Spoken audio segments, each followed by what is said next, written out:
During a girls' night, my fiancée went live online. She didn't realize I was watching from a throwaway account. Someone asked if she was in love with me. She said, "He's comfortable, not permanent." Her friends cracked up. I just closed the app. Now she's yelling outside my apartment building after I ignored 53 messages. My name's Tyler. I'm 30. I work in IT. Nothing wild, mostly fixing server issues and helping people unlock accounts they've locked themselves out of. My life is steady. My job is reliable. I don't do drama. Jenna, my fiancée, was nothing like that. She's 28, works the front desk at a car dealership. Sharp, quick, and kind when she chooses to be. She could talk her way into or out of anything. I once saw her sell a full-service package to a guy while discussing reality TV and sharing his fries. And she lives on social media. Every outfit, every coffee, every meme she reposted as her own, it all went up. Stories, TikToks, Reels, live streams. She called it just goofing around, but it wasn't.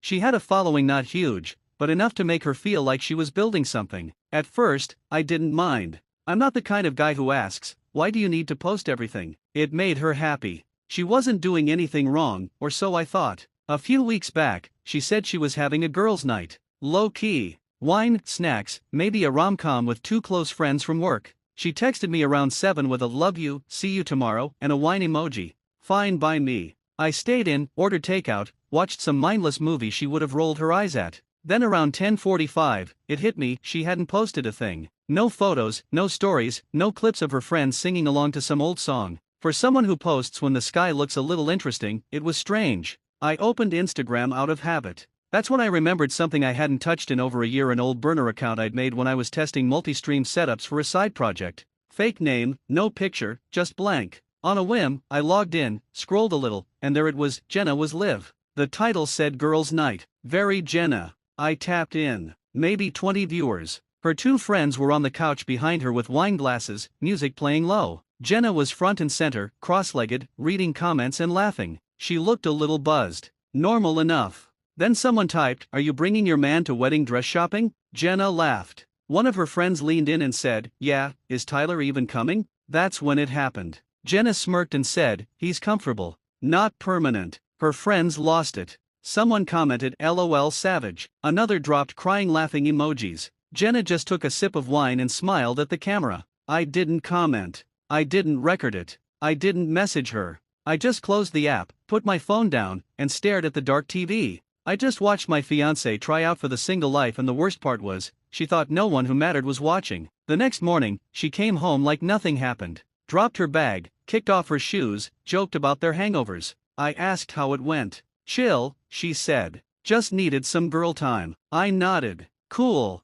No change in my expression. No attitude. She had no idea I'd seen it. She poured coffee and scrolled through her phone while I made breakfast. Right then, I knew I wasn't going to say anything. Not yet. Sometimes the best way to deal with someone who thinks they're untouchable is to let them tie their own noose. Over the next few days, I didn't get cold. I got quiet. I kissed her back when she kissed me. I texted her back when she texted. But I stopped asking about her day. I stopped making plans. I let her lead everything, and I just watched. She noticed by day 3. "You okay?" "Yeah, you're being weird." "Just tired." I wasn't tired. I was focused. While she was posting mirror selfies with captions like "wedding prep mode," I was working behind the scenes. I canceled our wedding venue still in the window to get half our deposit back. I called the bank and took my name off the joint honeymoon fund. I emailed my landlord and asked to move into a smaller unit a month early. They said yes. Then I logged back into the burner account. She'd left the live video up.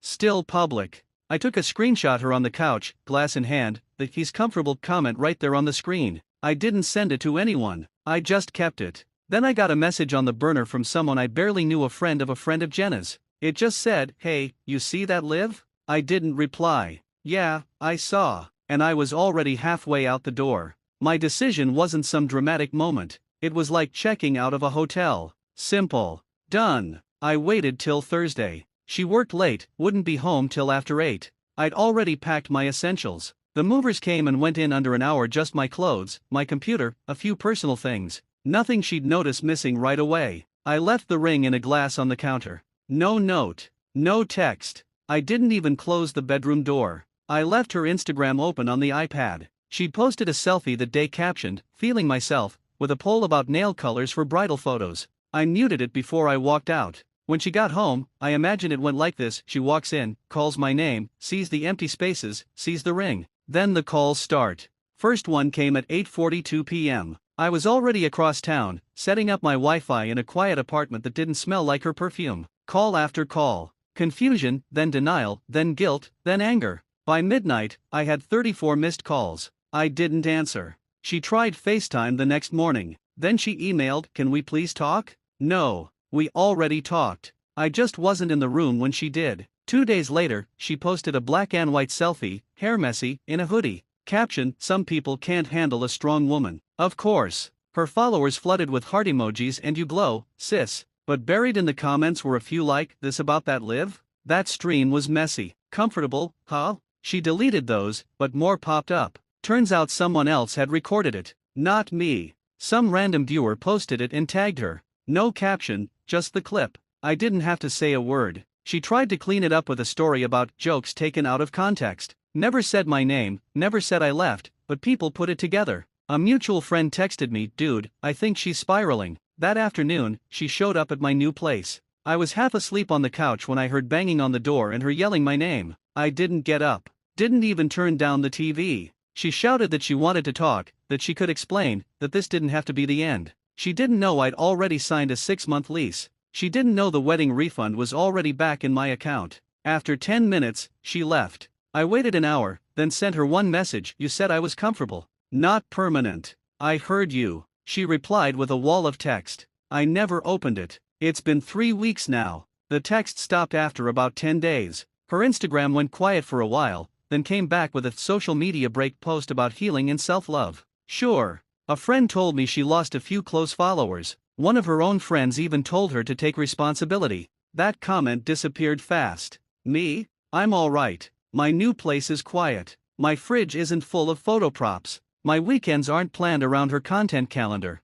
I sleep through the night. I watch movies without someone worrying about the lighting. I didn't change my number. Didn't block her. I just stopped replying. Her last message came late one night. Simple, no emojis, "We were supposed to be forever." I waited a minute, then wrote back, "That's what I thought too, until I heard you say we weren't." No response after that. I put my phone down and went back to living a life that doesn't include someone who needs a live audience to feel real.